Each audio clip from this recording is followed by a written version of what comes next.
Revolution. وفي موضوعين يعني بدنا نتحدث عنهم الأمريكان ريفوليوشن، وقبل هيك بدي أحكي لكم يمكن لسه ما حكينا عن البوليتيكال philosophy. هلا political philosophy إحنا حكينا إنه فيها you have different kinds of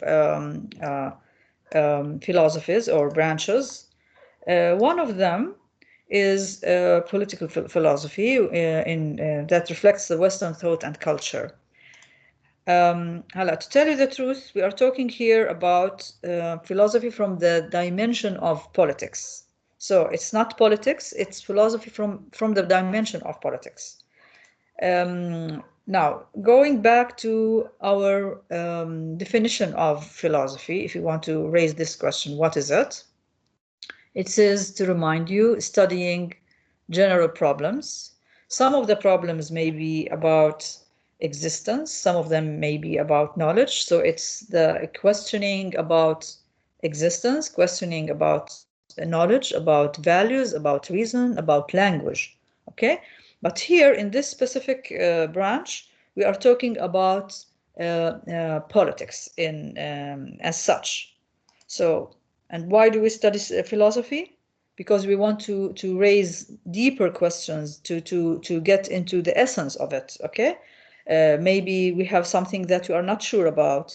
Maybe we have questions that or some knowledge that we earned by time without questioning it. Okay, taking it for granted without any question.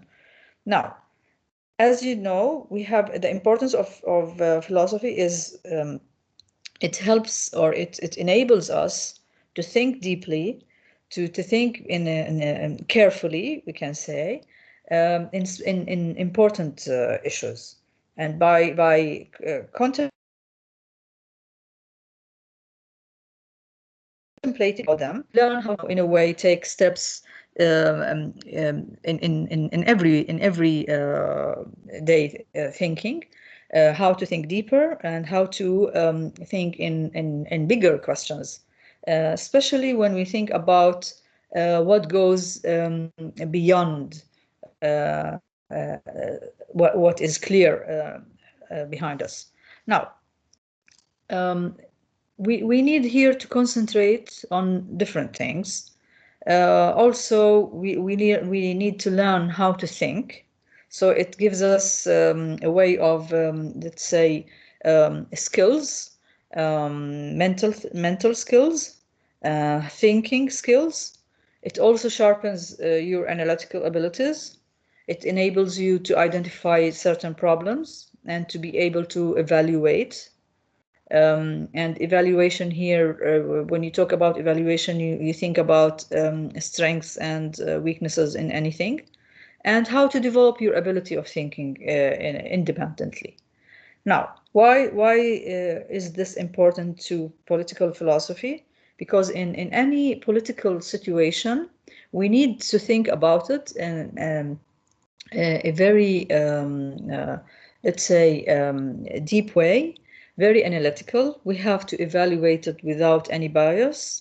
We have to take all its, forms, strengths and weaknesses, and all the positions raised in front of us, so as to have the right decisions, for example.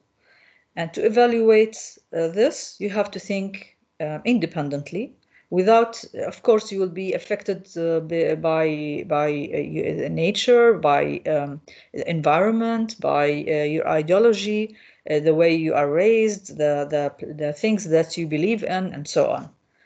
Now, who thought of, in every branch of philosophy, we have different philosophers that reflect and symbolize a certain topic. In political philosophy, we have certain names that you should know when you say political philosophy. One of them is Socrates, that we talked about later, previously, in Greek literature and culture. Socrates. He wrote, or some of his teachings were on political philosophy, when he talked about politics, about society, about governing people, about leadership. Okay, and all such talk was about. It is classified in political philosophy. Now, another one is that came, of course, after is Descartes. Descartes is, as you can see, the S is not pronounced here. It's a French word, a French name. So he is a French philosopher, and he is known for his, method of thinking that is based on questioning everything and not being sure of anything that is in front of him. So he's questioning everything. He said, "I am, therefore I exist." That is his motto. And also we have other philosophers that, in addition to Socrates, like Plato, and Socrates, who were the founders, let's say, of we have Aristotle, Plato, and Socrates, who they were the founders of political philosophy in a way. Of course, some of them was more related to political philosophy than the other. Now, to define political philosophy, we can say it is mainly talking about political thought. It's about problems of political life.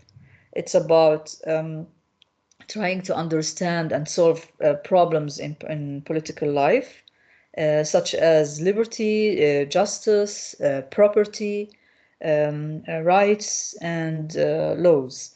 These are some of course, democracy. We have different things.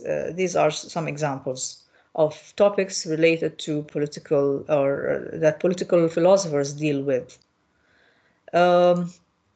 Also, any political philosopher need to think about political theories that you should be concentrated on. So it's kind of political thought. And through that political theory, you work on special phenomena, and you try to use it or to understand it in the world through politics, through dynamics of ways of thinking. And let's say it may be realistic or practical or impractical, biased or not biased. Okay, so it depends on your theory and your understanding and your framework of the political world and how you define it.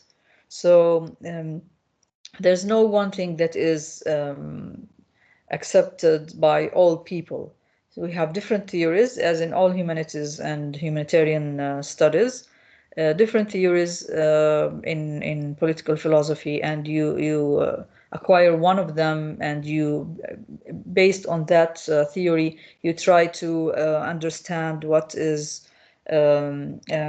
meant by what you can see in your political world. Okay. Now, to find, so political philosophy works on finding relationships, we can say, between different things, between causes and reasons, between results and the causes, and that are related to political phenomena and in our political world. Now, here at the end, I would like to give you some of the, just ideas about some political philosophers that you need to know, such names, and we'll talk about them later. John Locke, and we have Plato, we mentioned before, and we have Montesquieu. Also, he is a French one.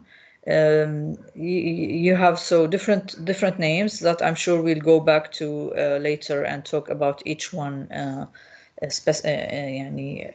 a different specific presentation.